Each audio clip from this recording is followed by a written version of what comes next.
Então, primeiramente, né, bom dia. É, Basicamente, né, o que a gente vai ver hoje aqui é uma introdução bem básica aqui à programação orientada a objetos. Não vou aprofundar muito nos conceitos e a gente vai fazer, né, no caso que o projeto em si vai ser em TypeScript, mas esses conceitos aqui a gente consegue abordar em qualquer outra linguagem que seja orientada a objetos, seja Java, C Sharp, um PHP da vida que você for usar algum dia. Se você for usar, claro, você vai conseguir aplicar esses conceitos porque eles são conceitos mais genéricos, né, do que, como posso dizer assim, do que únicos no TypeScript. Agora, uma dúvida: alguém aqui já programou em JavaScript ou não?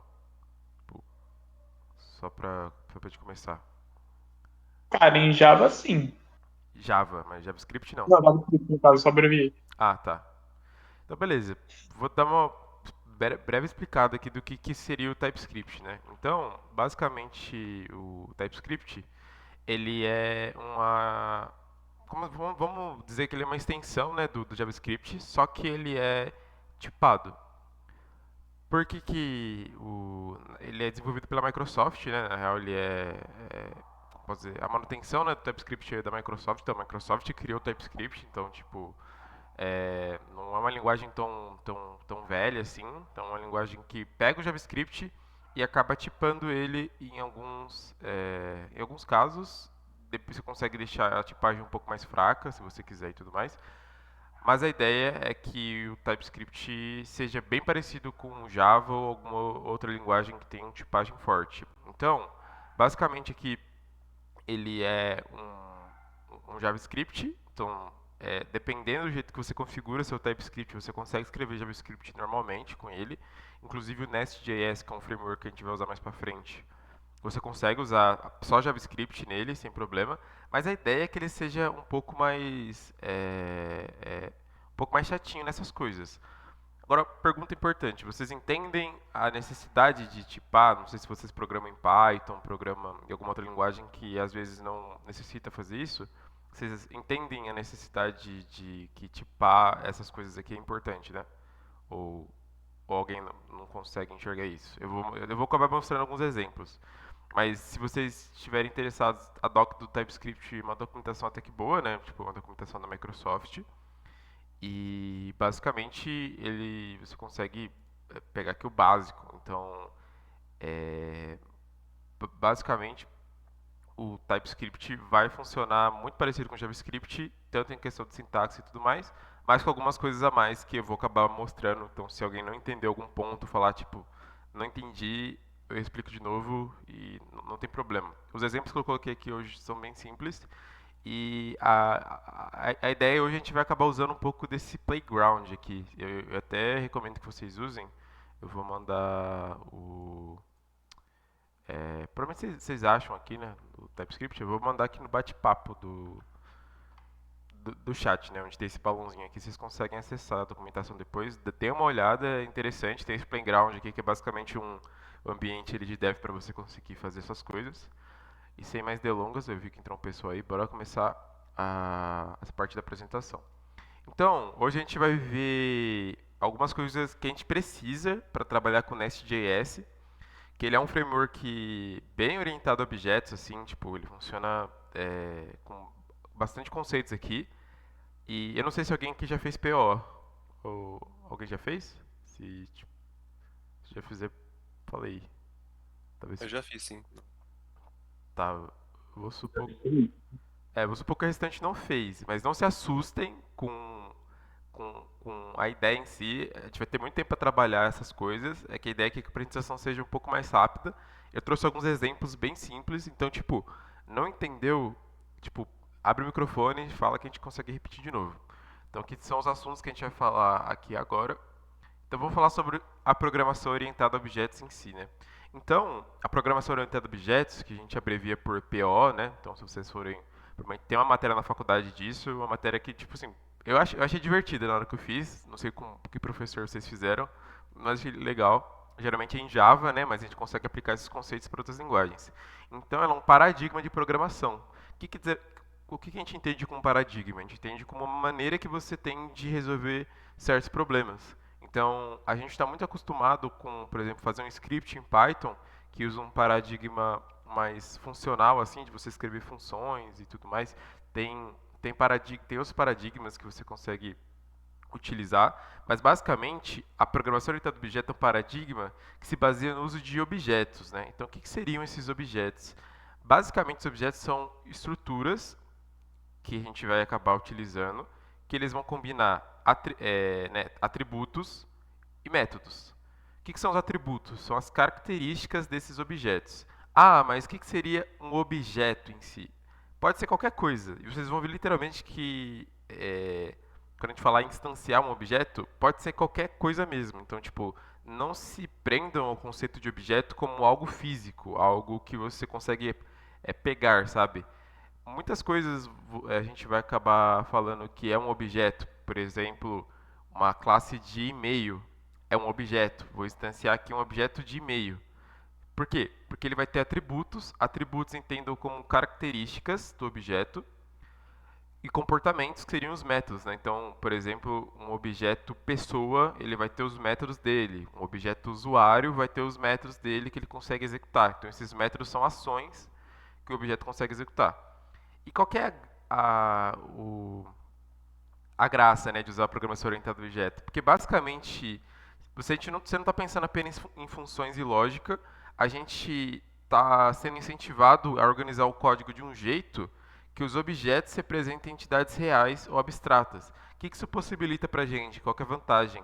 Principalmente reutilização do código, né? Por que a gente acaba é, fazendo isso? Porque a gente consegue criar um código mais modular, ou seja, reutilizável e fácil de manutenção, e a gente consegue modelar dados e comportamentos nos objetos e conseguimos melhorar o software. Ele fica mais intuitivo, fica mais escalável.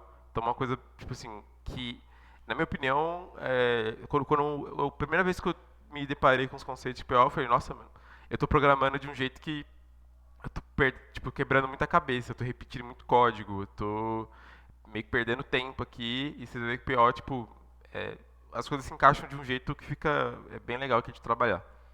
Aqui alguém tem alguma dúvida? Ou não? Só pra ver se ficou claro.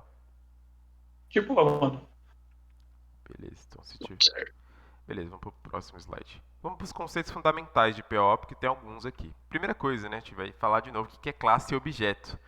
Então, basicamente a classe é um modelo, molde, aí eu coloquei blueprint aqui, porque tá na moda falar isso, para criar objetos. Então, tipo, toda vez que você escutar a palavra classe, lembra dessa palavra molde. Então, por exemplo, quando o pessoal vai fazer o carro, todo carro tem o chassi dele, né, e tudo mais. Só que o carro não funciona só com chassi. Então, ele tem um molde. Então, a gente poderia falar que tem a classe carro. Então, a classe carro seria basicamente como se fosse um molde mesmo, como se você estivesse cozinhando um bolo e você colocasse lá o bolo na forma.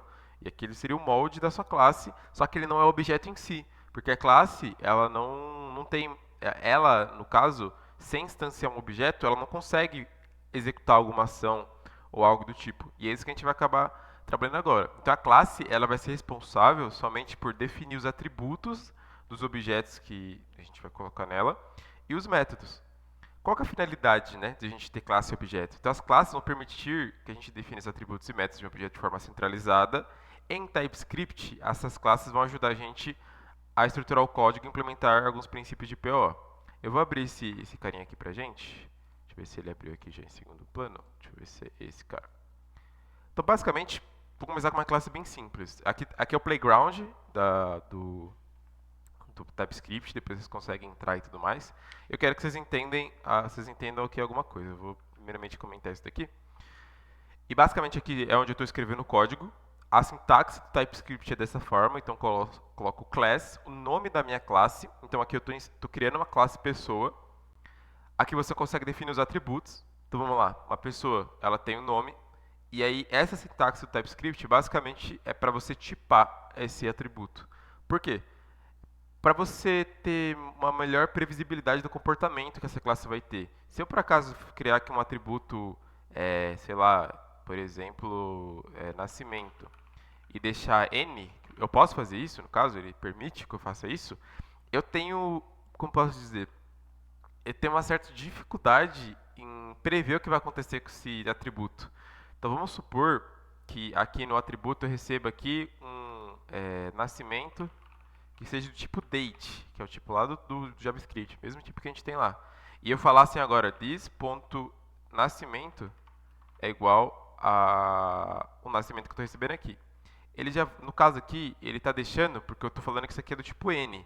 Mas se por algum acaso, lá embaixo, eu fazer algum tipo de modificação em que data esse tipo date não aceite, ele vai acabar quebrando o meu código. Então é importante que isso aqui seja bem tipado, porque se por acaso isso aqui fosse uma string, ele já reclamaria aqui pra mim, entendeu? Mas avança um pouco, vamos começar mais devagar aqui. Vou voltar aqui o que eu fiz, a gente não precisa disso. Então beleza, então a gente inicia a classe com essa sintaxe, class pessoa. A gente define os atributos, você pode definir os atributos em qualquer lugar da classe, mas geralmente é mais recomendado que a gente coloque os atributos aqui logo no início para a gente conseguir entender. E tem esse cara aqui que é o constructor. O que esse cara faz, né?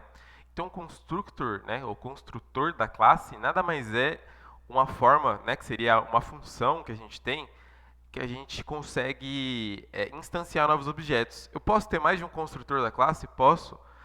Esse princípio a gente vai ver mais para frente, mas por enquanto vamos focar nesse jeito. Então, basicamente, o construtor ele é a maneira que a gente tem de instanciar objetos dessa classe. Então, aqui que eu estou falando? Estou falando, ó, toda vez que eu quiser criar uma pessoa dentro do meu código, eu quero que ela tenha um nome e eu quero que ela tenha uma idade.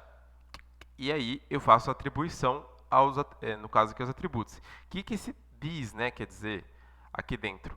Toda vez que vocês verem algum código orientado a objetos, na maioria das linguagens, tirando Python, que eu conheço, que o Python é outro nome, acho que é Self, ele vai ter esse this aqui. Java tem, eu acho que Sharp tem, talvez Golang tenha, e basicamente esse this, ele faz referência à própria classe. O que quer dizer isso? Quer dizer que, basicamente, tá vendo que a gente está recebendo um atributo nome aqui dentro, mas esse atributo nome, né, que a gente está recebendo esse parâmetro, ele é o mesmo que a gente tem aqui nos atributos da classe. Então, o que aconteceria se fizesse isso daqui? Ó? Ele não entender nada, no final das contas, nome igual a nome. Por quê? Porque eu tenho que referenciar a esse cara específico aqui. Então, eu tenho que colocar o this.nome. Eu estou falando assim, eu quero que o nome desta classe seja o que eu estou recebendo aqui.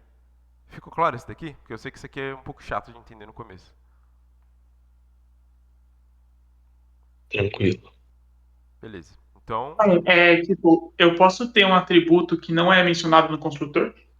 é, se eu não me engano, você talvez consiga construir, mas eu acho que o TypeScript, em algumas linguagens, você consegue fazer isso. Mas, por exemplo, vamos supor que a gente tem um atributo aqui que seria deixa eu pensar aqui, tem nome, idade, eu vou colocar aqui de novo o nascimento, que é do tipo date. Date maiúsculo. O TypeScript tem isso. Desse jeito. Aqui eu não tem como você fazer isso aqui, ó, this.nascimento. Por quê? Porque não existe esse atributo. Então, se eu quiser criar um atributo nascimento, eu tenho que vir aqui e colocar nascimento do tipo date. E aí sim eu consigo vir aqui e colocar o nascimento. Então, dessa forma funcionaria tranquilamente. Só que eu quebraria meu código depois aqui na hora de instanciar, porque ele exige. Então, já vamos entrar num ponto importante, que vamos supor que seu sistema não necessite dessa idade aqui, no caso. Ele, essa idade pode ser opcional ou não. Então o que você pode fazer? Você pode deixar esse cara aqui como com esse interrogação na frente. Isso aqui é uma coisa que a gente consegue fazer.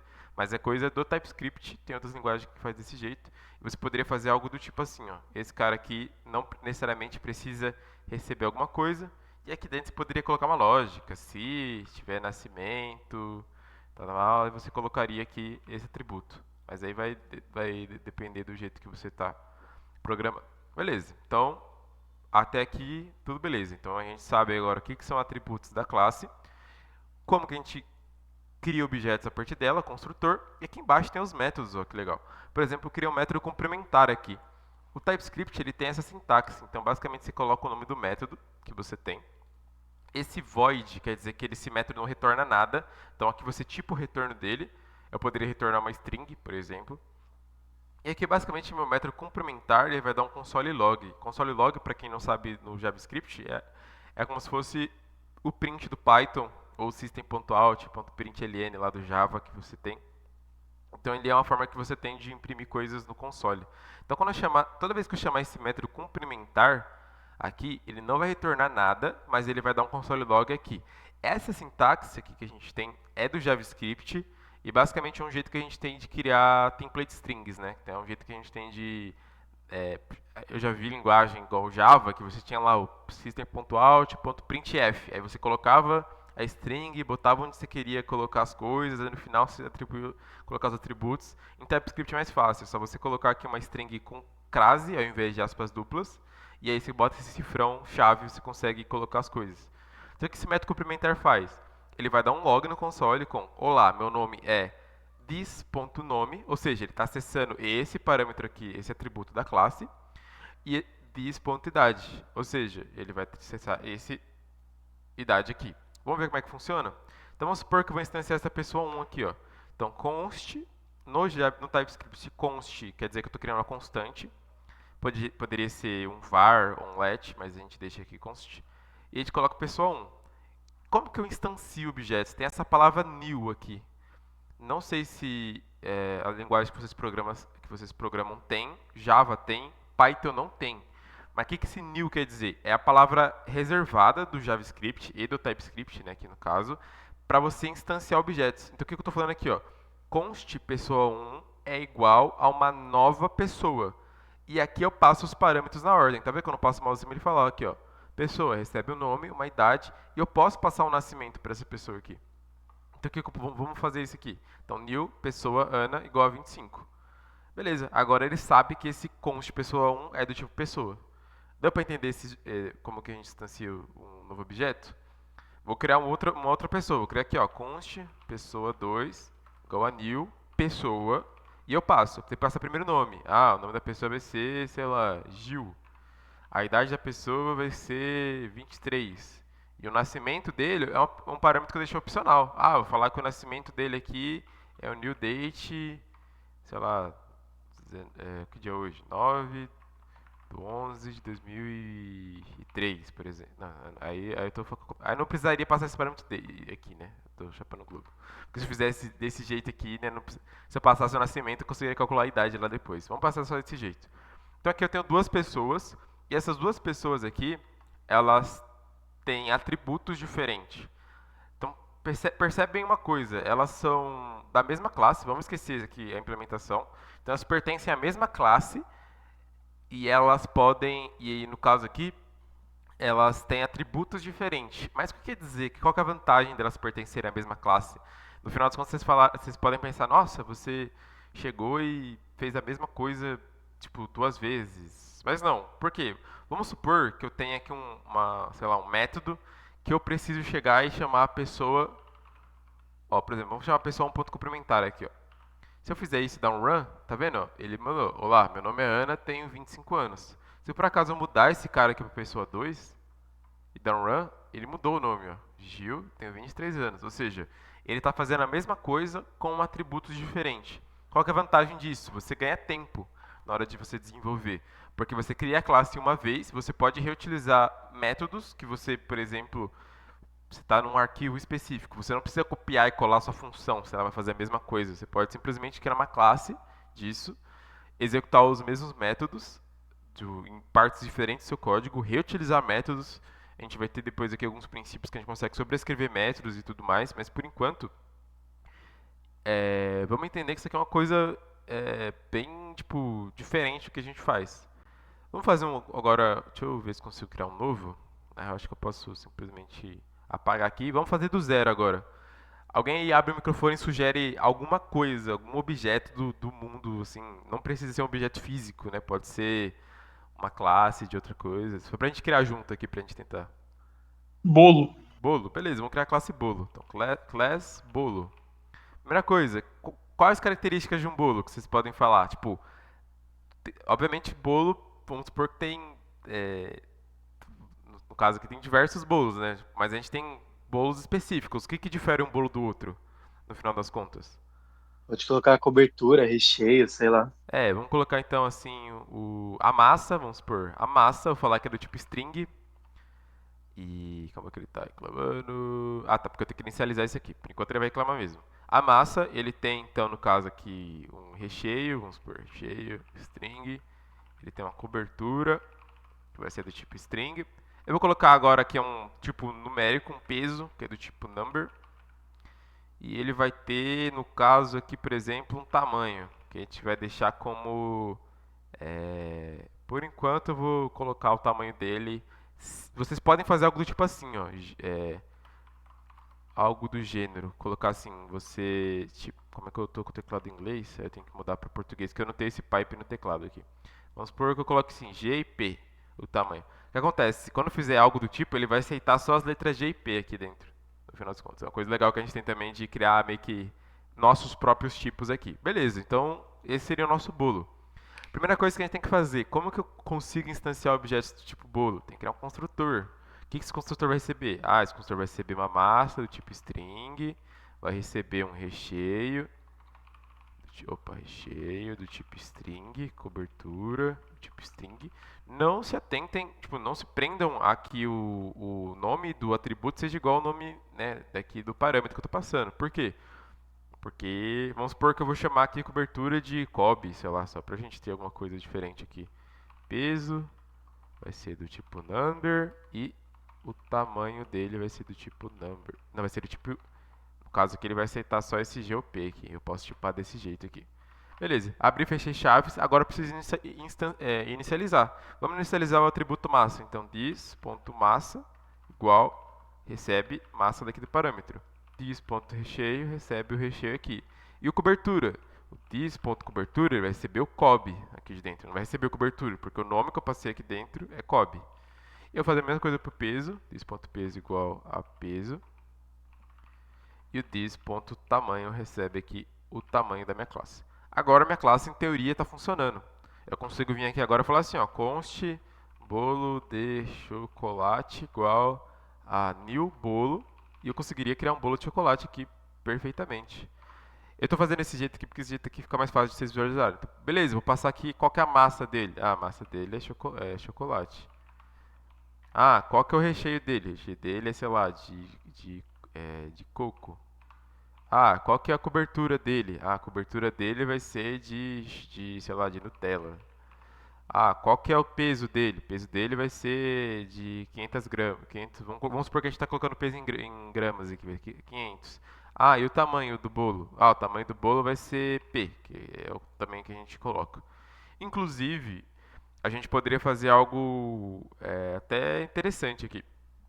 A gente poderia falar, tipo, se o peso do bolo for até tanto, é tamanho G. Se o peso do bolo for até tanto, é tamanho M, por exemplo. Mas vamos deixar assim por enquanto. Então, eu posso quebrar a linha desse jeito, tá? Não se assustem. Mas eu só estou quebrando aqui, ó. Basicamente seria a mesma coisa se eu fizer isso. Sabe? Tipo, não se assustem. Eu acho que eu vou deixar assim, talvez fique mais entendível, né? Esse código. Beleza, aqui ele vai dar run normal aqui no meu código, ele não vai. Deixa eu ver se consigo limpar aqui o. Por enquanto eu não vou ter como limpar. Mas beleza, ele vai dar run normal no meu código. Agora que a gente vai quebrar a cabeça, qual o método que um bolo pode fazer? O que um bolo faz, tipo, no final das contas? Eu vou. Sei lá. O que eu vou fazer? Eu vou vou criar um método aqui chamado getPrice, que basicamente seria o método para a gente pegar o preço do bolo. Então eu vou fazer assim, ó, getPrice. Que vamos supor que na nossa loja, né, assim, que vende bolo, a gente consegue basicamente, vou falar que ele vai retornar aqui uma string, eu vou retornar uma string, não vai retornar void. Basicamente esse cara aqui, vamos supor que a gente consegue, é, como posso dizer, a partir do tamanho do bolo a gente consegue chegar e retornar o preço, sei lá, ou a partir do peso do bolo. Então vamos criar um método bem besta, assim, vou falar assim, tipo se o dis.peso for maior do que 500, aí eu coloco aqui console.log, deixa eu botar crase, cadê minha crase? Cadê minha crase? Aí, o preço do bolo, aí eu coloco aqui eu vou colocar aqui a massa, dis.massa, é de...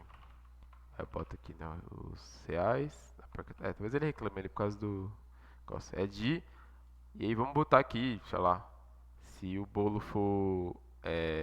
né, se o peso for maior que tantos, a gente coloca aqui, por exemplo, o... Sei lá, quantos reais eu pagaria no bolo. Acho que eu não preciso disso aqui, né? Então colocar assim, o bolo vai ser, se for maior que 500, eu vou cobrar R$ 25 aqui no bolo. Se for menor que 500, eu não consigo copiar aqui. Se for menor que 500, o preço do bolo vai cair para 18, vamos supor. Então agora, esse bolo de chocolate, ele tem um método que a gente consegue acessar, que basicamente é o get price. Então se eu fizer desse jeito, no caso, como que talvez eu tenha feito cagada aqui. This.getPrice, retorna void. Deixa eu ver se ele consegue fazer. Se eu fiz alguma cagada aqui, se ele não tá entrando if. Tá, R$ 25. Quanto que vai ser de peso? Ah, tá, eu não coloquei maior. Eu tenho que colocar maior igual aqui, né? Ele foi exatamente igual a 500. Como é que eu fui? Menor ou igual. Beleza. Então agora se eu dar um run, aí ele vai calcular aqui o preço do bolo. O preço do bolo, R$ 25. E aqui, no caso, aqui seria menor que 500. Ele vai... Então ele colocou R$ 25. Se por acaso eu colocasse aqui, sei lá, 300 gramas o bolo, ele diminuiria o preço. Beleza, deu pra entender esses dois conceitos? Ficou claro? Sim, de boa. Ou tem alguma dúvida aqui? Tipo, não entendi isso e tal. Porque a gente vai dar uma avançada agora aqui. Talvez complique um pouco se não entender isso daqui. Beleza, vamos pro próximo conceito. Deixa eu voltar aqui a apresentar. Ok, então sabemos que agora o que é classe, o que é objeto, vamos pro próximo conceito. Encapsulamento. Putz, encapsulamento. Que negócio esquisito. O que quer dizer esse cara aqui? Encapsulamento nada mais é do que o conceito de restringir o acesso direto aos atributos de um objeto. O que isso garante pra gente, né? A gente consegue proteger, entre aspas, a gente não está... Entenda que isso aqui não é segurança da informação, segurança de dados que a gente está fazendo aqui. Por quê? Porque a gente está protegendo os dados da classe. Então, é basicamente para permitir um controle mais preciso de como eles são manipulados. Por que, em qual contexto que eu gostaria de proteger os dados da classe? Tipo assim, nossa, eu estou programando, eu sou... Não tem porquê eu proteger os dados de mim mesmo e não sei o quê. Obviamente, não sei se todo mundo aqui trabalha, mas provavelmente vocês vão trabalhar em equipe algum dia. E quando você faz esse tipo de proteção, você está dizendo para você mesmo e para quem está acessando seu código que aquilo ali não deve ser mudado ou que aquilo ali só pode ser acessado em determinadas partes do código. Então esse capsulamento aqui, né, que a gente diz, ele é uma forma que você tem de restringir seu código a atributos, né, ou métodos a serem acessados apenas de determinadas partes. E eu vou mostrar aqui para vocês um exemplo aqui e um exemplo que no caso aqui pode ser que... Calma aí que eu tenho que abrir. E um exemplo aqui que vocês vão entender bem por que eu estou falando isso. Vamos supor que eu criei uma classe aqui chamada de conta bancária. Então eu estou criando essa classe aqui de conta bancária e, basicamente ela tem um atributo e aí eu vou explicar para vocês o que quer dizer esse private. Basicamente a gente tem em linguagens orientadas a objetos maneiras de igual eu falei, de restringir o acesso a determinados atributos. Por que eu estou restringindo esse private aqui, né? Private saldo. O que quer dizer isso? Deixa eu ver se tem aqui alguma coisa. Encapsulamento, Java. Deixa eu ver se tem alguma imagem aqui que mostre melhor isso. Que são as palavras. Tá, vou mostrar aqui porque eu acho que eu não tenho uma imagem que mostre do jeito que eu estava esperando. Eu lembro que eu tem uma imagem clara na minha cabeça aqui. Mas basicamente a gente tem em... Deixa eu abrir aqui um... Deixa eu ver se tem com o Notepad aqui. Tá. Beleza. Então, basicamente em JavaScript... JavaScript, TypeScript, Java, a gente tem três palavras principais. Private, Public e Protected. Beleza, o public a gente acaba já conhecendo, porque qualquer atributo que a gente defina aqui assim, sem a palavra public na frente, ele já é public já. Então vamos entender o que quer dizer isso aqui. Public são métodos e atributos que que podem ser acessados de qualquer lugar do seu código, vamos colocar assim. O que quer dizer isso? Quer dizer que se eu tiver um atributo getPrice, igual a gente fez lá no bolo, eu posso chamar esse atributo em qualquer parte do código, em qualquer objeto que eu instanciar e tudo mais. Então, beleza. Atributos que podem ser acessados de qualquer lugar do seu código. O private quer dizer que são métodos ou atributos, né, ou atributos, vou colocar um E aqui, e atributos, e ou atributos que só podem ser acessados dentro da classe. Ou seja, a gente está falando de alguma coisa que eu só posso modificar dentro da definição da classe. Nem o objeto tem acesso a esse atributo, no final das contas. E eu vou explicar por quê. E o protected é o meio termo, então basicamente, no caso aqui, deixa eu copiar e colar, eles são métodos ou atributos que podem ser acessados pela classe e por classes filhas. Aí vai ser outro conceito que eu vou explicar depois, então, classes filhas. Depois eu vou explicar algum conceito de herança aqui e tudo mais. Deu para entender isso aqui? Eu vou mostrar na prática, mas vamos primeiro focar nesse private e public. Geralmente a gente quase não usa o protected, mas é bom saber. Então o que eu estou fazendo aqui? Eu tenho uma classe conta bancária, eu defini um atributo aqui saldo. Vou definir um atributo sem nada aqui, sem nenhuma palavra-chave aqui para restringir. Então o que eu vou fazer? Ó, classe bancária, conta bancária, igual a saldo, igual a number. Criei o construtor, então vamos supor que alguém está cadastrando aqui a conta no banco, saldo inicial recebe um number, eu poderia falar que o padrão desse number aqui é igual a zero, para se a pessoa não passar nada. Então eu vou falar this.saldo igual a saldo inicial. Eu tenho o método depositar, que adiciona dinheiro no meu saldo, e eu tenho o getSaldo, que ele retorna o quanto que eu tenho de saldo no final das contas. Eu poderia até criar um método aqui, sei lá, método de debitar, que recebe aqui um valor, que é um number, e aí ele simplesmente dá um this.saldo menos igual ao valor. Então poderia fazer algo desse gênero. Mas o que eu estou fazendo aqui? Por enquanto, todos os métodos e atributos, eles são públicos. O que quer dizer? Quer dizer que eu posso acessar em qualquer parte do meu código, o objeto em si ele consegue acessar esse cara. E vamos supor que eu vou lá, e criei minha conta bancária lá, minha conta, sei lá, na Nubank, e coloquei 100 reais aqui. No caso, iniciei com 100 reais, depois eu depositei e dei um get saldo. Olha que legal, eu tenho 150 reais. E aí, por algum motivo, eu estou trabalhando lá com o cara e o cara simplesmente chega e olhou esse código aqui, né? Trabalha no banco junto comigo, no caso aqui de programador, né? Agora no contexto de programador, e o cara simplesmente faz isso daqui, ó. Ah, minha conta, ponto saldo, agora, no caso aqui, vai ser esse tanto aqui. Se por acaso eu pegar esse cara aqui e jogar aqui para baixo, agora meu saldo é esse. E tipo, vamos pensar, né, no contexto aqui burocrático, tal, judiciário do Brasil, do nada aparecer esse valor na sua conta, sem alguém depositar e tudo mais. Vamos supor que esse método depositar aqui, ele tem toda uma burocracia para seguir, de documentação e tal, para meio que, de fato, né, o dinheiro aparecer na sua conta.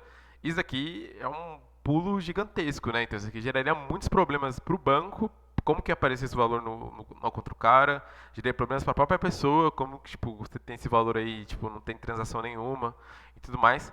Então, por isso que a gente deixa esse cara aqui private. O que quer dizer? Quer dizer que a partir de agora eu não consigo fazer isso, né? No caso aqui, ó. Acabou que eu tinha, aqui é por causa que já instanciou. Então, eu não consigo fazer esse tipo de coisa, de chegar aqui e falar, minha conta saldo igual a esse 1 milhão. Por quê? Estou falando, ó, propriedade saldo é privada e só pode ser acessado, né, dentro da classe conta bancária. E o que acontece? Isso garante que quando o meu amigo for desenvolver junto comigo, ele não vai fazer uma burrada dessa. Porque aqui ele acho que vai até compilar aqui dentro. Mas, no caso aqui ele está lançando alguns erros, né? Aqui no final das contas, ele vai até compilar. Mas na hora de você rodar algum framework e tudo mais, ele não vai deixar você fazer esse tipo de coisa. E aí o código vai quebrar, e aí seu amigo vai entender, ah, não poderia ter acessado esse saldo aqui. Beleza. Tudo bem até aqui? Ou avançou muito assim no conceito? Tem como deixar private um método também? Por Tem exemplo, como deixar impedir que o private. cara Sim. faça um depósito de 1 milhão. Vamos supor que a gente chega assim e fala o seguinte assim, ó. Vamos criar um método private, sei lá, verificar se valor, sei lá, verificar valor, por exemplo. E aí esse cara recebe um valor, number, e esse cara, vamos falar que ele vai retornar um boolean, Por que um boolean, né? Que ele vai retornar true ou false. Para verificar se aquele valor faz sentido ou não, vamos supor. E eu falo tipo assim, essa pessoa aqui, ela tem, no caso eu posso falar assim, if valor, no caso, vamos supor que, falar, a partir de 100 mil. Se a pessoa receber a partir de 100 mil, a gente retorna um false, ou seja, esse valor aqui, ele tem algum problema. Caso contrário, a gente chega e retorne true. Obviamente tá uma lógica bem básica aqui, mas o que acontece? Eu não consigo acessar esse método de fora da classe. Eu não consigo vir aqui e falar assim, ó, minha conta ponto verificar valor e eu coloco 100 aqui. Tipo, provavelmente ele vai verificar o valor aqui no playground. Acho que ele nem verificou, né? Isso que eu tenho que dar um console log, console.log. Talvez ele verifique que ele retorne um false ali, né, um true na real aqui, mas igual eu falei, ele vai dar erro na hora de compilar isso daqui. Ele está dando isso aqui porque provavelmente aqui na configuração aqui embaixo tem alguma configuração aqui específica do config que provavelmente ele não tá tão restrito aqui. Tá strict e tal, mas na hora de compilar ele não tá mudando tanta coisa. Beleza, vamos voltar aqui pro código. Calma, deixa eu dar um close. Beleza, então a gente criou um método privado, private, verifica o valor. E aí, basicamente, toda vez que a gente for depositar um valor, eu vou falar o seguinte, ó. Aí eu vou falar assim, ó, const is valid, por exemplo, eu posso falar assim, ó, this.verificar valor, aí eu verifico o valor, e esse cara aqui, no caso, vai ser verdadeiro ou falso. Eu posso simplesmente falar assim, ó, se esse cara for verdadeiro, aí eu dou um this.saldo mais igual ao valor, né? Então eu sei que verificou. Caso contrário, eu vou dar sei lá, vou dar um console.log, sei lá, valor acima do seu limite de depósito. E aí eu coloco aqui deixa eu ter que mudar para crase aqui. Esse bicho. Beleza, e eu colocaria aqui, né, no caso, o valor que a pessoa colocou aqui opa, estranho, valor. Então, nesse caso aqui, esse código rodaria normal, ó. Aqui, deixa eu apagar esse aqui. Então, nesse caso, o valor, por enquanto, está rodando normal, ó. Tá retornando o... Calma que meu... Beleza. Então, aqui, esse cara está retornando normal. Deixa eu ver se consigo... Deixa eu dar F5 aqui se ele limpa. Tá, ele limpou aqui para mim. Logs. Então, se eu dar um run, está retornando normal. Se por acaso eu chegar e falar assim agora... vou pegar aqui e vou depositar agora, sei lá, esse tanto de dinheiro aqui. Se eu dar um run, aí ele vai falar o valor, né, ele printou aqui, o valor estima seu limite de depósito. Então você, no caso, você criou uma regra ali sua que o cara não poderia a partir de tantos valores. Beleza? Mais ou menos. Vou seguir aqui, acho que ele caiu, se pá. Ele pergunta, ele não tá mais no Discord. Ele caiu. Tá, vamos seguindo aqui depois, qualquer coisa ele vê a gravação. Então até aqui, tranquilo, né? Então vamos focar nesse private, não vou colocar nada de protected por enquanto, mas vamos colocar assim, private public. Então eu poderia vir aqui no depositário e colocar na frente dele public sem maiores problemas. Tipo assim, às vezes eu até gosto de fazer isso quando estou escrevendo, só pra, tipo, na hora de olhar eu lembrar. Todos esses métodos aqui são públicos, ou seja, vamos tirar a implementação. Ou seja, esse método aqui eu consigo acessar de fora da classe, esse método aqui debitar eu consigo também. Por exemplo, eu poderia vir aqui e usar esse método debitar da minha conta e tudo mais, ele funcionaria aqui. Todos porque eles são public, ou seja, eu consigo acessar de fora da classe e private eu consigo acessar só dentro da classe, uma maneira legal que a gente restringir. Beleza, bora para o próximo slide, que tem até que bastante coisa aqui. Se a gente acabar não tendo tempo aqui, a pessoa precisar sair, só avisa, a gente continua na semana que vem. Beleza, vamos falar do conceito de herança. Herança, né, provavelmente vocês conhecem a palavra da língua portuguesa, é basicamente, né, você herdar algumas coisas, né? Então, geralmente, sei lá, o pessoal herda bens e tudo mais. Mas aqui é uma ideia bem legal, que é basicamente herança vai ser um mecanismo que você consegue criar outras classes, só que com base numa classe que já existe. E isso, tipo assim, é uma coisa bem genial, assim, no sentido de que poupa muito a questão de reutilizar código, reutilizar atributos e métodos. Então, a finalidade, né, da herança é você criar uma hierarquia de classes e você está promovendo uma reutilização e organização do seu código. Então vamos lá aqui para a parte da herança. Então vamos supor que eu vim aqui e criei uma classe animal. Então essa classe animal, o animal vai receber um nome, o construtor dele vai ser, né, vai setar esse nome aqui pra gente, e eu coloquei aqui, ó, fazer som, void, fazer som, console.log, som genérico de animal. O que acontece? Toda vez que eu usar essa palavra extends aqui, eu estou utilizando o conceito de herança. E o que quer dizer isso daqui? Quer dizer que a classe cachorro ela herda do animal todos os atributos e métodos públicos dela, né? Ou protected, né? Que aí seria sim o conceito de protected. O que quer dizer? Quer dizer que eu herdo esse construtor, eu herdo esse fazer som aqui. Eu poderia não implementar esse cara aqui dentro. Se eu fazer dessa forma aqui, na run, ele vai falar som genérico de animal.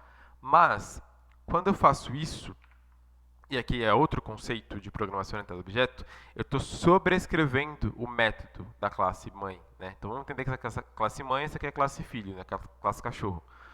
Ou seja, eu posso sobrescrever métodos que eu herdei, né? No final das contas. É igual você, sei lá, você herdou um carro da sua avó e você modificou o carro da sua avó. Você não precisa deixar do jeito que ele está.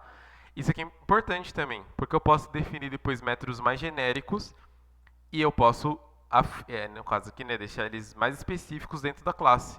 Então vamos supor que eu vou criar aqui agora uma classe, sei lá, gato. Essa classe gato extends animal. Beleza, e eu posso sobrescrever o método fazer som. Então se fazer som é um void e ele dá um console log e meow aqui. E aí sim eu poderia criar uma classe aqui const gato igual a new gato.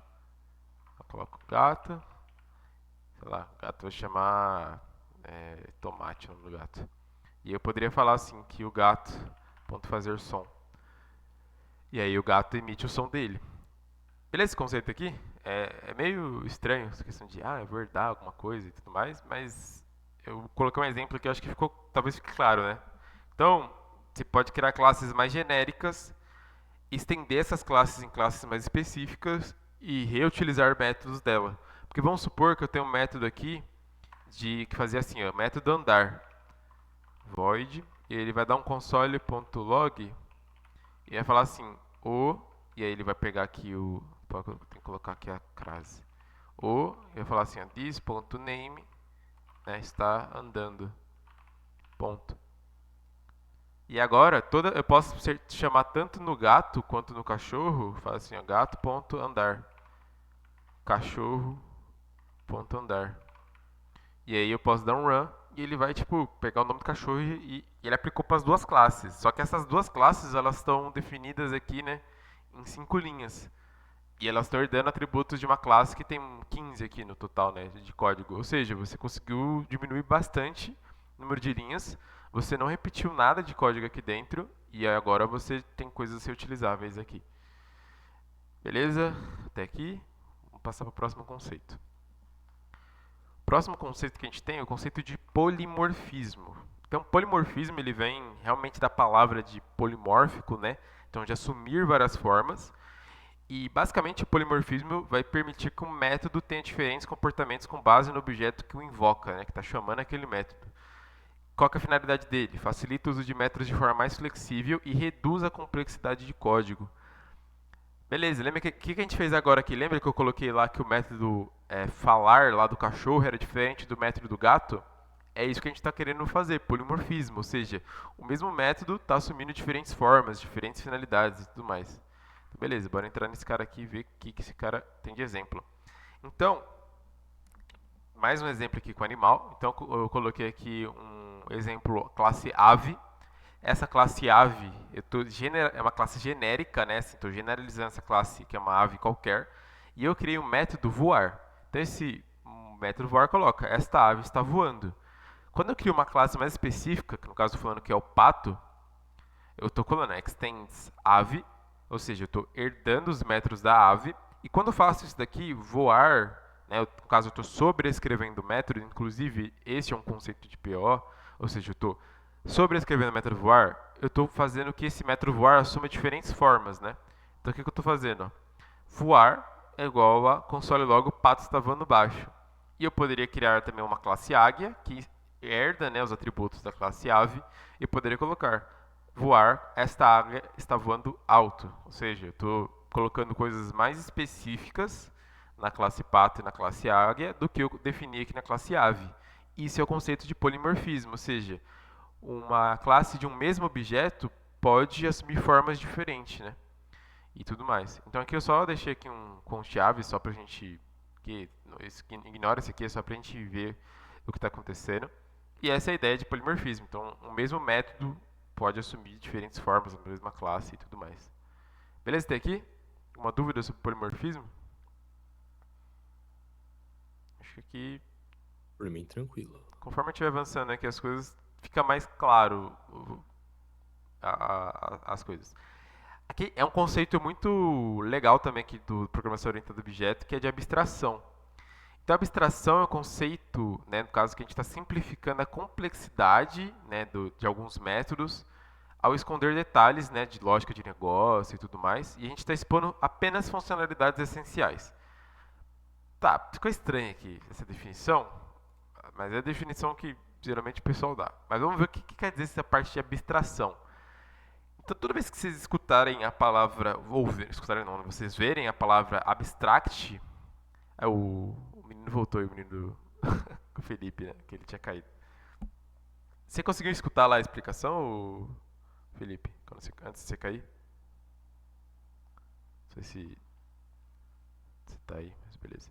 Então, toda vez que a gente escutar essa palavra abstract, ou ver essa palavra abstract, vamos entender como uma coisa que a gente está abstraindo. O que seria abstrair? A gente reduzir o nosso, como posso dizer assim, a complexidade daquilo. A gente não precisa entender como aquilo funciona, mas a gente está abstraindo o conceito. Então, tipo, vou abstrair aqui a classe forma. O que quer dizer? Então, toda vez que vocês verem essa aqui, abstract class forma, eu estou criando uma classe abstrata. Quer dizer que essa classe ela é uma classe que eu não preciso entender nada do que está acontecendo aqui dentro. É uma classe como se fosse uma classe sem implementação nenhuma. Ela está abstraindo os métodos e os atributos que ela precisa receber. Então vamos supor que eu tenho a classe forma. Entenda isso como forma geométrica, tá? E eu crio um método abstrato chamado abstract calcular área. E aí eu coloquei aqui, ó, que ela é círculo, extends forma. Eu deixei um atributo específico do círculo, seria o raio dele. Constructor raio. E aí entra esse negócio aqui. O que quer dizer esse super? Super quer dizer que eu estou acessando a classe mãe. Eu estou pegando o construtor dessa classe, embora ela não tenha, e estou usando o construtor dele, estou deixando this.high. Por enquanto não vamos entrar nesse conceito não. E eu tenho um método específico da classe círculo, que seria calcular área, beleza? Aqui eu pego π vezes o raio, né, o raio ao quadrado. Eu deixei raio vezes raio aqui só para a gente entender que é o raio ao quadrado. Beleza, talvez não tenha ficado tão claro. Alguém que fala alguma forma geométrica, por favor, seja quadrado, pra gente conseguir fazer aqui de um jeito mais fácil. Só pra eu não precisar lembrar como é calcular a área de um triângulo e tal. Sei lá, fala alguma. Vamos colocar a classe quadrada aqui. Então eu vou colocar uma class quadrado. E eu vou falar assim, extends forma. O que ele vai reclamar aqui pra mim agora? Opa, o que ele vai reclamar aqui pra mim agora? Ela fica falando aqui, ó. Uma classe não abstrata quadrado não implementou o método herdado, que é abstrato, member, né, no caso aqui, calcular área. Ou seja, toda vez que você herda de uma classe abstrata, você é obrigado a implementar todos os métodos da classe que você está herdando. O que isso garante pra gente? Garante que a gente está meio que seguindo o... Eu garanto que todas as classes, né, que os objetos do tipo forma que eu instanciar, eles vão ter, como posso dizer, eles vão ter esse método calcular área. Então, ele vai parar de reclamar quando fazer o seguinte, ó. Então, vamos colocar o quadrado. Então, o quadrado vai ter aqui um lado, que vai ser o number, e ele vai estar aqui, o constructor. Aí ele vai receber aqui um lado de tipo number, e simplesmente ele seta this.lado igual a lado. Como é que eu tenho que... Provavelmente eu vou ter que colocar o super aqui, para ele parar de reclamar. Esse super nada mais é do que você reutilizar o construtor da classe acima. Obviamente a gente não tem construtor aqui no forma, mas ele ele tem que fazer isso aqui para você, meio que para você garantir que você está herdando todos os métodos que estão sendo setados. Beleza, então a gente colocou aqui um construtor, this.lado, e agora eu sou obrigado a implementar o método calcular área. Então, vou colocar aqui, calcular área. E aí, eu sou obrigado, no caso aqui, a retornar um number. Né? Eu posso falar assim, ó, return this ponto lado, e aí o quadrado esqueci desse. E agora sim, ó, ele para de reclamar. O que isso garante pra gente? Isso garante que eu posso usar esse método em qualquer classe do tipo forma, que eu garanto que todas as classes que herdarem forma, independente do que tiver aqui dentro, ou seja, eu estou abstraindo o meu entendimento ali da classe específica, ele vai ter esse método calcular área. Então o que eu posso fazer aqui? Ó, se liga. Vamos supor que eu vou falar assim, ó, const forma vai ser igual ao new, vai ser do tipo forma. E eu vou deixar ele let, que let é o jeito que a gente tem de colocar variável aqui dentro. E ele vai ser do tipo forma. Beleza. Agora eu posso falar assim, ó, forma vai ser igual ao new círculo e ele pede um raio. Vou colocar um raio de 10 aqui. Beleza. Agora eu posso simplesmente falar o seguinte aqui, ó, forma.calcular área. E aí, deixa eu ver se esse cara aqui ele dá um return, né? Forma. E eu vou dar um console log para ele imprimir pra gente o retorno.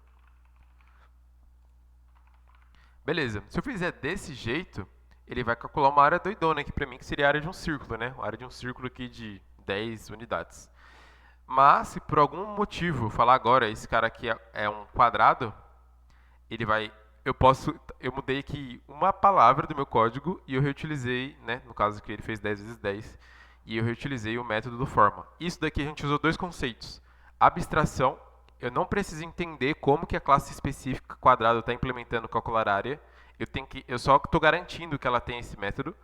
E polimorfismo. Vocês perceberam que forma pode assumir duas formas diferentes, né? Então, tipo, aqui eu queria só entrar esse exemplo aqui, que esse exemplo aqui ia mostrar isso também. Ou seja, esse cara que é do tipo forma, ele pode assumir quadrado, não sei o que. Eu poderia definir uma classe triângulo, definir uma classe, sei lá, hexágono e tudo mais. Ou seja, a gente está começando a avançar aqui nos conceitos. Vamos só retomar. Eu não espero que vocês entendam desde o começo, mas que vocês pelo menos falem, nossa, eu lembrei aqui que existe isso aqui na programação orientada a objetos. Quando mais para frente a gente apresentar alguma coisa, falar, isso aqui que a gente acabou vendo. Beleza, então a gente viu agora o conceito de abstração. Vamos para o próximo slide. Associação. Isso aqui é uma coisa que não é específica da programação orientada a objeto, mas tipo, não é um conceito dos pilares e tudo mais. Mas eu gostaria de mostrar para vocês entenderem alguma coisa.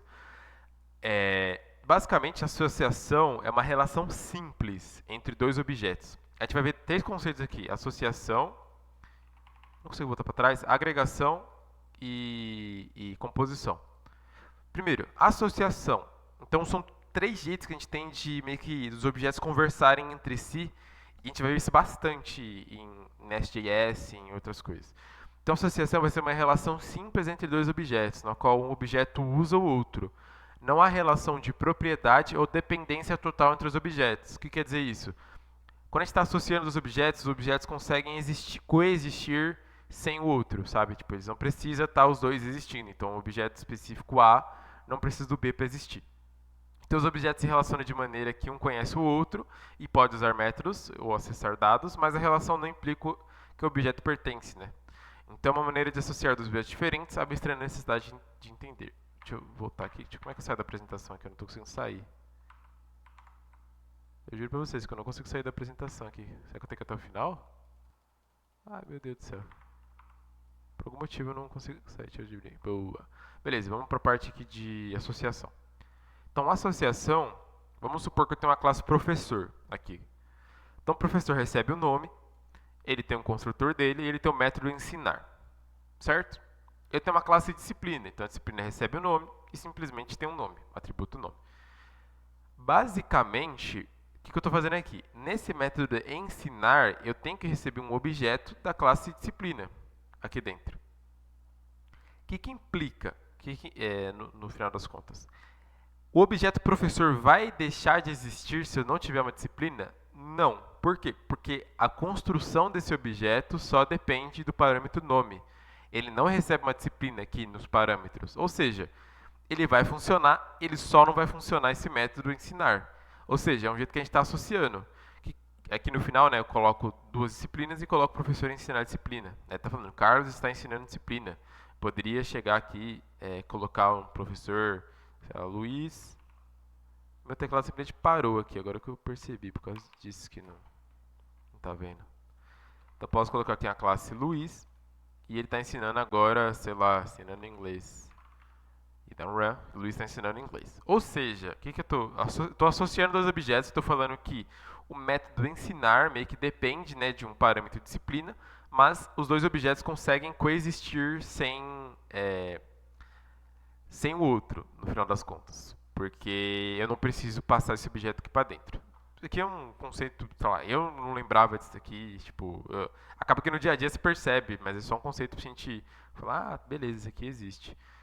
Beleza, vamos pro próximo conceito. Então, o próximo conceito, tá acabando já, é o de agregação. Então, a agregação é um tipo de associação, então é um tipo de associação um pouquinho mais específicas. Ela é uma relação que é um objeto tem um, né, outro objeto, tal, entre os dois objetos, mas é uma relação sem dependência forte. Então, ou seja, é uma relação mais próxima que a associação, mas ainda sem a propriedade total.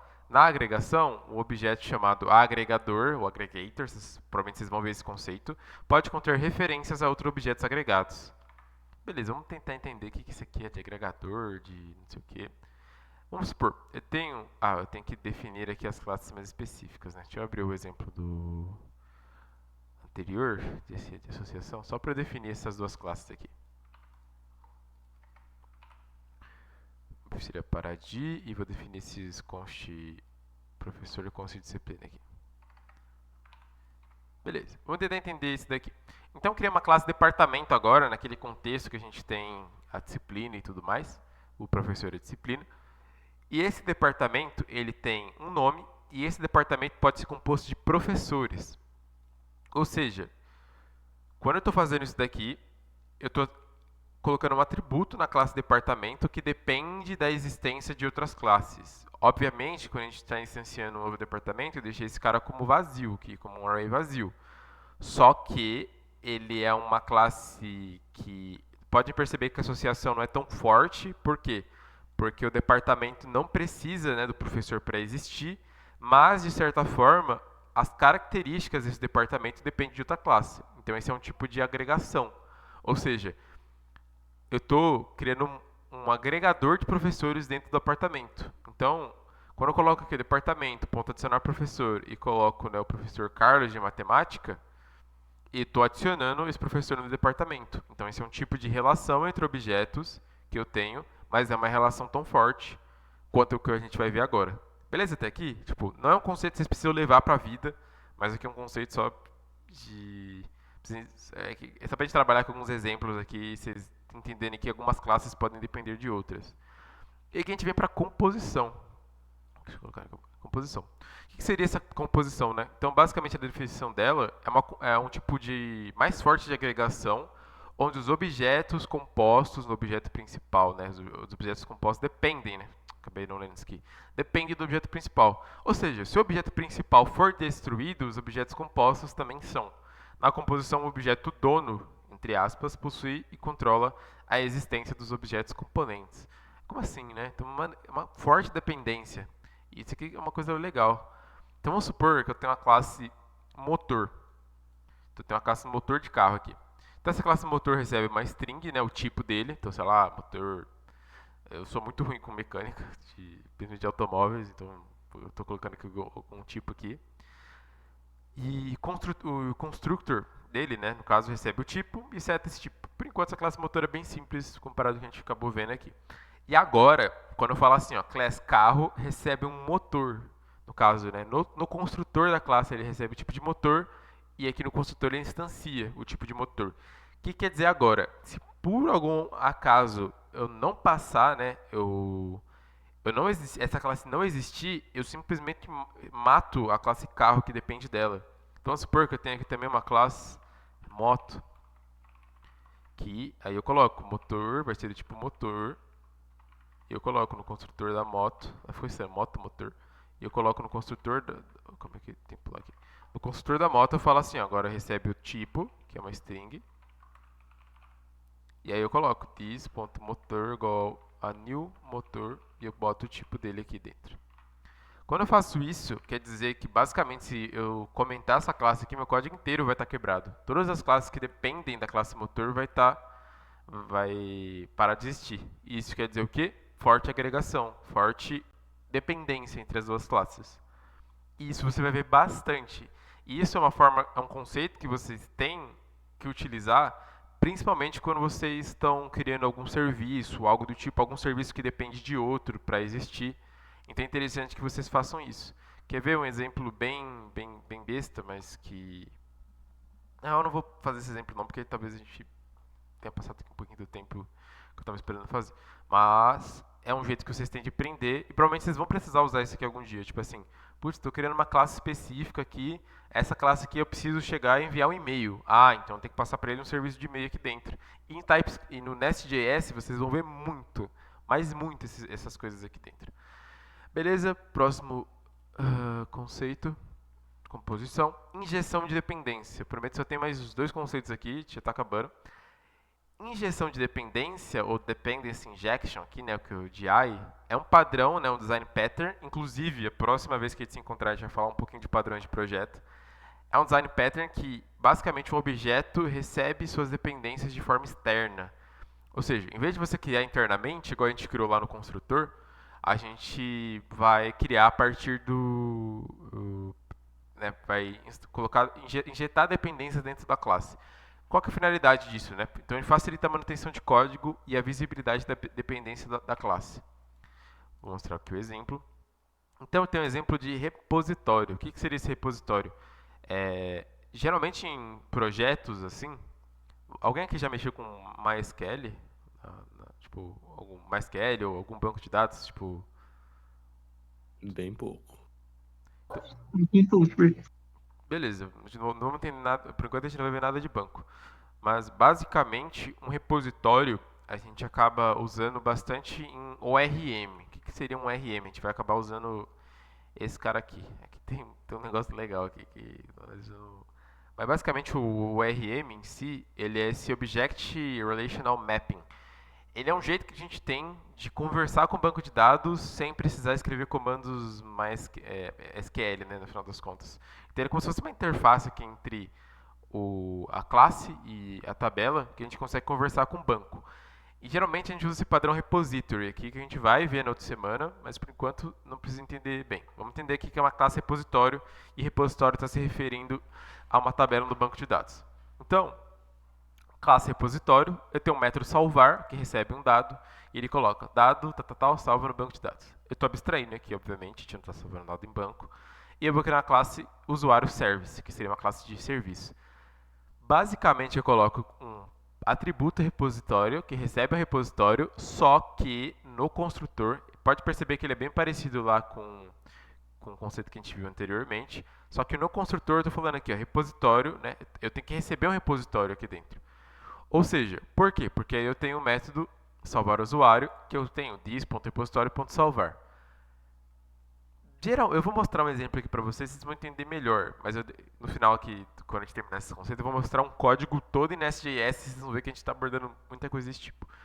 Mas por enquanto, o que a gente está fazendo? A gente está usando a classe repositório, está fazendo a injeção de dependência. Então toda vez que vocês colocarem alguma classe no construtor de outra, isso se chama injeção de dependência. Por quê? A partir daquele exato momento, aquela classe depende de outra para existir. E é um jeito muito legal que você tem de colocar dependências. Quer ver? Vamos supor que essa classe de usuário ela precisa receber, vamos colocar uma classe de e-mail service, por exemplo. E essa classe de e-mail aqui ela tem o método sendMail, e ela recebe aqui, sei lá, um body, que seria o corpo do e-mail, e ela simplesmente, vamos abstrair aqui, ela dá um console.log e-mail enviado com sucesso.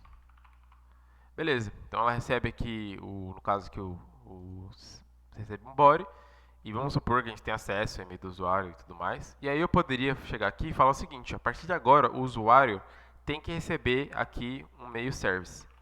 Por quê? Do tipo e-mail service. Agora pode perceber que ele está dando erro aqui, ó. Provavelmente ele não vai deixar um instanciar. Ele vai, na real ele vai dar porque, igual eu falei, isso aqui está bem fraco essa tipagem aqui, no caso do strict aqui. Mas a partir de agora, toda vez que eu instanciar um novo usuário, eu preciso criar um e-mail, um serviço de e-mail. Então eu coloquei a const e-mail service, vai ser igual a new e-mail service. E agora eu preciso obrigatoriamente passar aqui para dentro o mail service. Por quê? Porque eu defini no construtor. E aí eu poderia colocar aqui, sei lá, enviar e-mail, recebe aqui o nome. Não, sei lá, recebe e-mail e eu vou simplesmente falar assim, ó, mail service. Na real, eu posso simplesmente falar, eu tenho que colocar aqui dentro, né, mail service, do tipo mail service. E eu tenho que no construtor falar this.mailService recebe esse mail service aqui. Agora eu posso utilizar esse cara, this.mailService, e eu posso passar para ele, sei lá, teste. Deixa eu ver o que ele está reclamando. Expression mail service not callable. Não, mail service ponto, né? Tem o send e-mail, eu estou errando aqui. E eu coloco um teste aqui. Então, basicamente, é que eu acho que eu send e-mail, body, eu não fiz nada com body, né, no final das contas.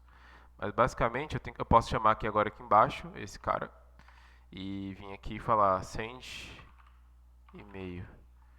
E ele não recebe nada, não, enviar e-mail, né, na real, enviar e-mail. Esse cara por enquanto não recebe nada, e basicamente ele vai enviar o e-mail aqui pra gente agora. O que isso garante, né?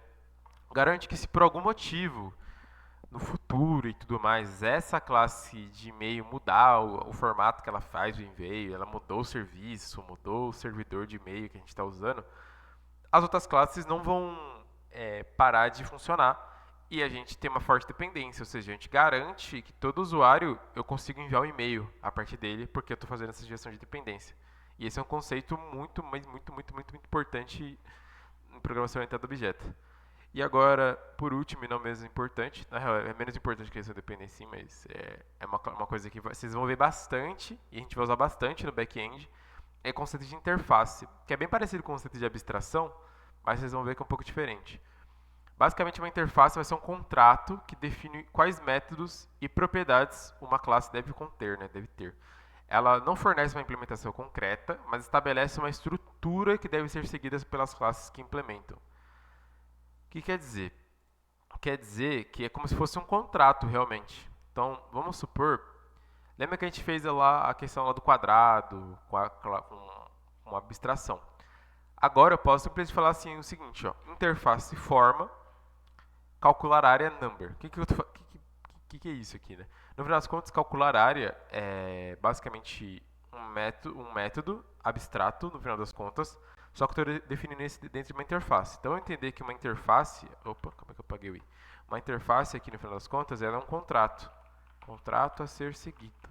Ou seja, todos que implementarem... Lembra que a classe abstrata a gente extends, aqui a gente implements. Então, quando vocês verem implements, quer dizer que eu estou falando de uma interface.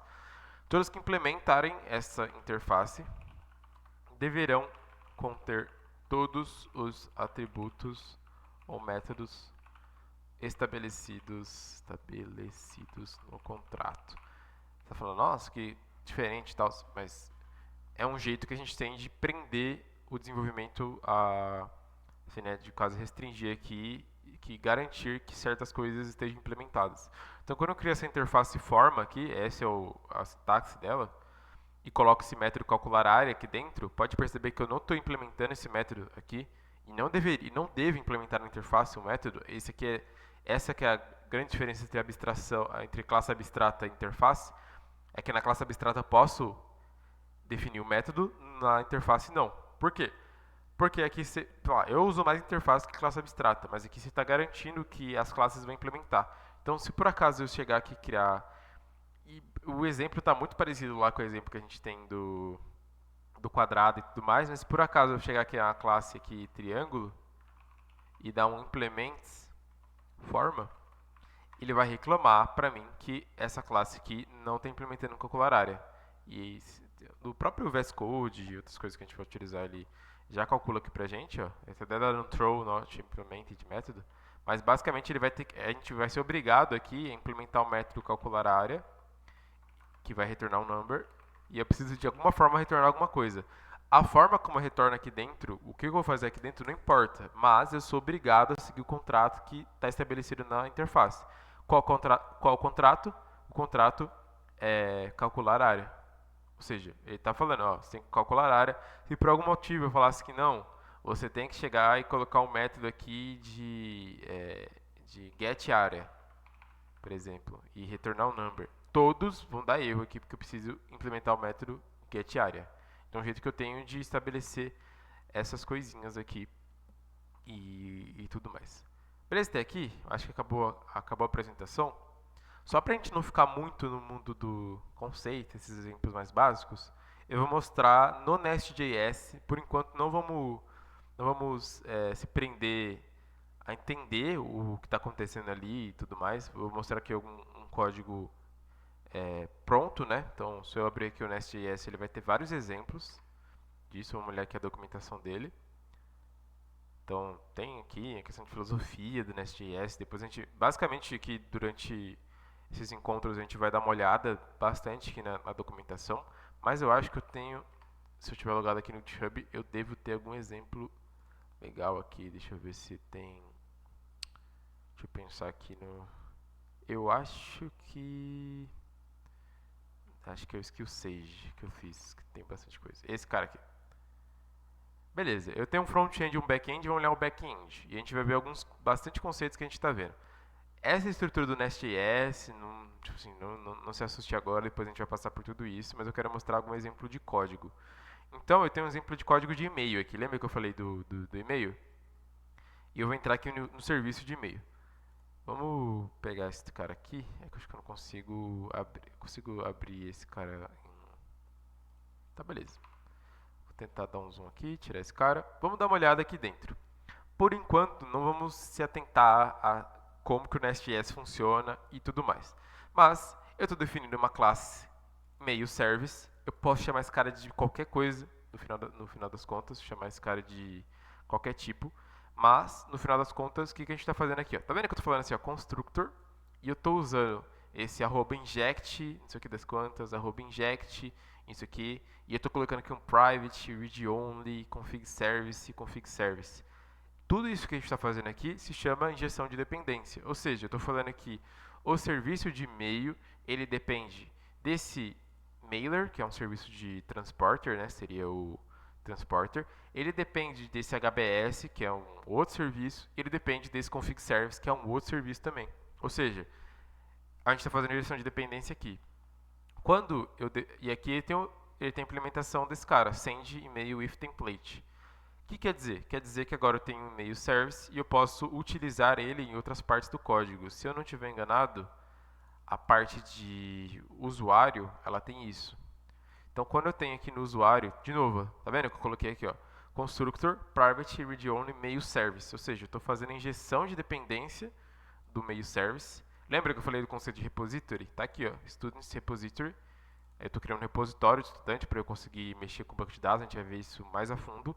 Mas basicamente o que eu fiz aqui, ó, quando eu crio um usuário aqui dentro, eu simplesmente vou e coloco aqui, ó, await this.mailService e envio o e-mail lá que eu tô enviando. Ou seja, a maioria dos conceitos que a gente viu aqui, de injeção de dependência, de objeto, de polimorfismo, de não sei o que das quantas, a gente vai usar meio que sem saber que está usando. Obviamente agora a gente sabe, mas se você fosse programar direto em STS, talvez você não soubesse.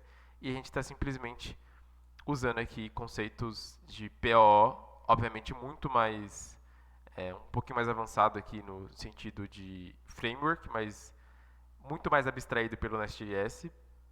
E é isso que eu gostaria que vocês entendessem, que esses conceitos aqui que a gente acabou trabalhando hoje, não são conceitos que eu quero que vocês levem pro resto da vida. Nossa, eu lembro o que é abstração, o que é polimorfismo.